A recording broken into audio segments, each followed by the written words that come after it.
পরীমণি ঢালিউডের এক রহস্যময় রূপসী, যাকে নিয়ে আলোচনার চেয়েও সমালোচনা বেশি। কেউ বলেন তিনি রূপের রানী, আবার কেউ বলেন তিনি এক জ্বলন্ত আগ্নেয়গিরি। রাতের অন্ধকারে আলো দেখলে পোকা যেমন অন্ধের মতো ঝাঁপিয়ে পড়ে, ঠিক তেমনি এই পরিরূপী রূপের নেশায় বুঁদ হয়ে বহু ক্ষমতাধর পুরুষ নিজেদের কেরিয়ার, পরিবার আর জীবনটাই ধ্বংস করে দিয়েছেন। কিন্তু প্রবাদ আছে না, বাবা মধুখালিতে যাবা আর মৌমাছির কামড় খাবা না, তা তো আর হয় না। রূপের নেশায় বুঁদ হয়ে যারা অনৈতিকভাবে বিছানা শেয়ার করতে গিয়েছেন, তাদের পতন হয়েছে অনিবার্য।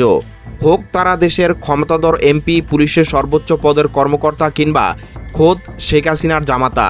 ট্রয়ের হেলেনের জন্য একদা একটি আস্ত সাম্রাজ্য ধ্বংস হয়েছিল, কিন্তু পিরোজপুর থেকে আসা এই পরীমণির রূপের সাম্রাজ্যে প্রবেশ করতে গিয়ে প্রকাশ্যে আর অপ্রকাশ্যে কতগুলো ক্ষমতাশীল সাম্রাজ্য আর সোনার সংসার যে ছারখার হয়ে গেছে, তার কোনো ইয়াত্তা নেই।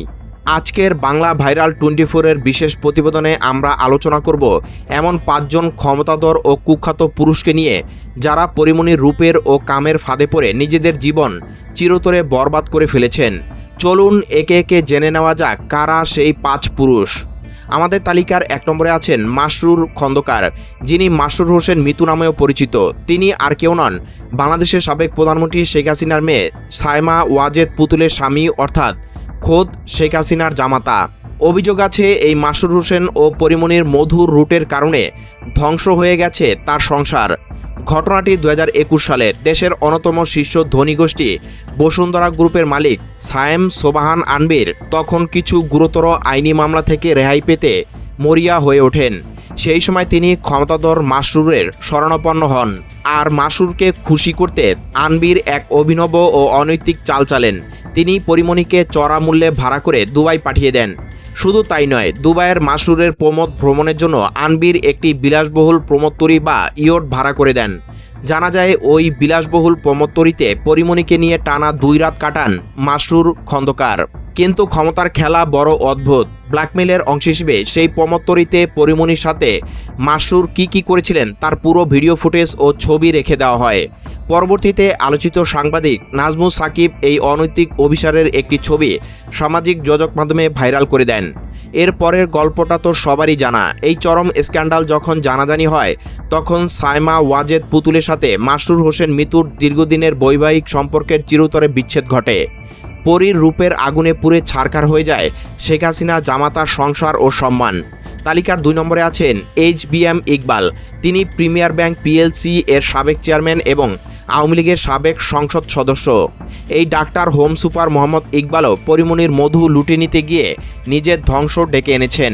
2021 সালের সেই একই দুবাই ট্রিপে ইকবালেরও বিলাসী সঙ্গী হয়েছিলেন এই নায়িকা। সাংবাদিক নাজমুস সাকিবের দাবি অনুযায়ী এটাও নাকি ঘটেছিল বসুন্ধরা গ্রুপের স্পন্সরশিপে। কয়েক কোটি টাকার এক বিশাল ডিলের মাধ্যমে পরীমণি দুবাইয়ে HBM ইকবালের শয্যাসঙ্গী হতে রাজি হন। তারা দুবাইয়ের বিশ্বখ্যাত এবং অত্যন্ত ব্যয়বহুল আরমানি হোটেলে অবস্থান করছিলেন। সেই হোটেল থেকে পরীমণি হাতে ফুলের তোড়া নিয়ে একটি ছবি ফেসবুকে পোস্ট করেছিলেন, যা নিয়ে তখন তুমুল গুঞ্জন তৈরি হয়। শুধু তাই নয়, ওই ট্রিপে ডক্টর ইকবাল পরীমণিকে বিশ্বখ্যাত লাক্সারি ব্র্যান্ড লুই ভিটন থেকে লাখ লাখ টাকার শপিং করে দিয়েছিলেন। লোভ সামলাতে না পেরে পরী সেই শপিংয়ের ছবিও ফেসবুকে আপলোড করেন। কিন্তু পাপ তো আর বাপদাদাকেও ছাড়ে না। এই ঘটনার মাত্র 3 বছর পর রাজনৈতিক পট পরিবর্তনে দেশ ছেড়ে পালাতে হয় HBM ইকবালকে। এখানেই শেষ নয়। সম্প্রতি HBM ইকবাল, তার স্ত্রী আঞ্জুমান আরার শিল্পী এবং তাদের 3 সন্তানের সব ব্যাংক হিসাব জব্দ করা হয়েছে। ক্ষমতা আর অর্থ দুই আজ হারিয়ে পথের ফকির হওয়ার দশা এই সাবেক এমপির। আমাদের তালিকার 3 নম্বরে আছেন বাংলাদেশ পুলিশের সাবেক বিতর্কিত মহাপরিদর্শক বা IGP বেনজির আহমেদ। সম্প্রতি দুর্নীতির মামলায় এই ক্ষমতাধর সাবেক পুলিশ কর্মকর্তাকে সংযুক্ত আরব আমিরাতের পুলিশ দুবাইয়ে গ্রেফতার করেছে। দুদকের করা মামলায় তার এই নাটকীয় গ্রেফতারের খবর সামাজিক মাধ্যমে আসতেই নেটিজেনদের মাঝে তোলপাড় সৃষ্টি হয়। আর এই খবরের সবচেয়ে বেশি খুশি কে হয়েছেন জানেন? স্বয়ং পরীমণি। সাবেক IGP গ্রেফতারের পর পরীমণি তার সোশ্যাল মিডিয়ায় মাত্র 1 শব্দে প্রতিক্রিয়া জানিয়েছেন। ক্যাপশনে তিনি লিখেছেন, মজা। দীর্ঘ কোনো বক্তব্য না দিলেও এই একটি শব্দে তিনি নিজের ভিতরে চরম উচ্ছ্বাস প্রকাশ করেছেন। ভিতরের খবর হলো, সাবেক IGP বেনজির আহমেদের সাথেও পরীমণির একসময় গভীর দেওয়া নেওয়ার সম্পর্ক ছিল, কিন্তু ঢাকার বোট ক্লাবে ঘটে যাওয়া একটি বিতর্কিত ঘটনার পর তাদের এই অনৈতিক সম্পর্ক ভেঙে যায়। এরপর বেনজির ক্ষমতার দাপট দেখিয়ে পরিমণির উপর প্রতিশোধ নিতে শুরু করেন, যার ফলে পরিমণিকে গ্রেফতার হতে হয় এবং বেশ কিছুদিন জেলও কাটাতে হয়। কিন্তু প্রকৃতি কাউকে ছাড়ে না। পরিমণির সাথে অন্যায় করে বেনজিরের ভাগ্যে নেমে এসেছে চরম বিপর্যয়। আজ তিনি দেশ ছাড়া বন্দী এবং তার বিপুল অবৈধ সম্পত্তিও বাজেয়াপ্ত করা হয়েছে। তালিকার 4 নম্বরে আছেন ঢাকা মেট্রোপলিটন পুলিশের গোয়েন্দা শাখা বা ডিবির সাবেক প্রধান হারুনুর রশিদ, যিনি ডিবি হারুন নামে দেশজুড়ে সমাধিক পরিচিত। তবে হারুন আর পরিমণি গল্পটায় একটু ভিন্ন।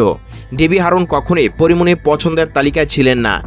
হারুন নিজেই পরিমণির রূপের উপর মারাত্মক ক্রাশ খেয়েছিলেন। পরিমণিকে নিজের বিছানায় পেতে হারুন মরিয়া হয়ে উঠেছিলেন। তিনি বহুবার পরিমণিকে অনৈতিক সম্পর্কের জন্য চাপ দিয়েছেন, বিভিন্নভাবে ব্ল্যাকমেইলের চেষ্টাও করেছেন, কিন্তু পরিমণি সহজে দমে যাওয়ার পাত্রী নন। 2021 সালে যখন বোট ক্লাবের ঘটনা নিয়ে মামলা হয়, তখন সেই তদন্তের দায়িত্ব চলে যায় ডিবির কাছে। এই সুযোগে হারুন পরিমণিকে ডিবির অফিসে ডেকে এনে হরেক রকমের খাবার খাইয়ে যেমন আপ্যায়ন করতেন, তেমনি রাতে ঘন ঘন ভিডিও কল দিতেন অনৈতিক সুবিধা পাওয়ার আশায়। এক পর্যায়ে এই লুচ্চা অফিসারকে ফাঁসাতে পরিমণি এক অভিনব ও বুদ্ধিদীপ্ত পথ বেছে নেন। হারুনের কিছু অশ্লীল ও আপত্তিকর ভিডিও কলের স্ক্রিনশট তিনি রেখে দেন। সাংবাদিকদের মাধ্যমে জানা যায়, সেই ফাঁস হওয়া স্ক্রিনশটগুলোতে ক্ষমতাধর ডিবি হারুনকে অত্যন্ত আপত্তিকর ও অর্ধনগ্ন অবস্থায় দেখা গিয়েছিল।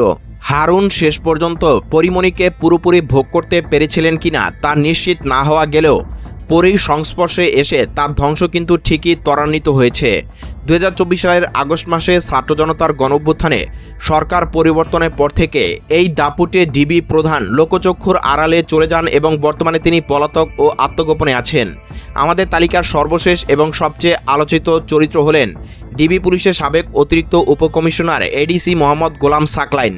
পরিমণিকে ভোগ করে যার কেরিয়ার ও জীবন একেবারে তাসের ঘরের মতো বরবাদ হয়ে গেছে, তিনি এই সাকলাইন। 2021 সালে বোট ক্লাব মামলার তদন্ত কর্মকর্তা হিসেবে সাকলাইনের সাথে পরিমণির পরিচয় হয়। তদন্তে নিজের সুবিধা বজায় রাখতে সাকলাইনকে রূপের ফাঁদে ফেলেন পরিমণি।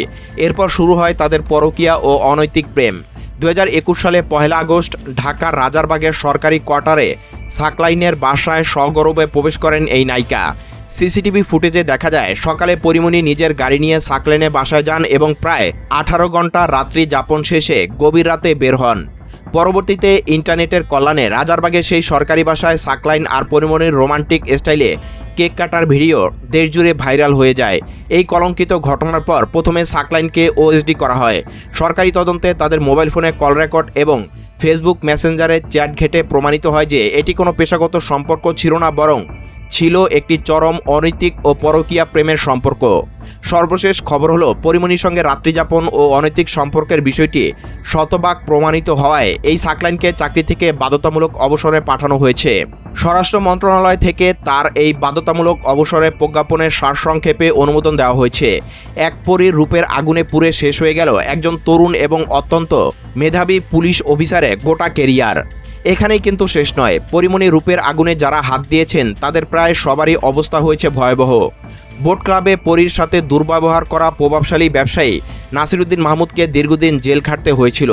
পরীর প্রথম স্বামী ইসমাইল হোসেন, যিনি নাকি একসময় পরীর উপর অবিচার করেছিলেন, 2024 সালের নভেম্বরে তিনি শিবচরে এক দুর্ঘটনায় মারা যান।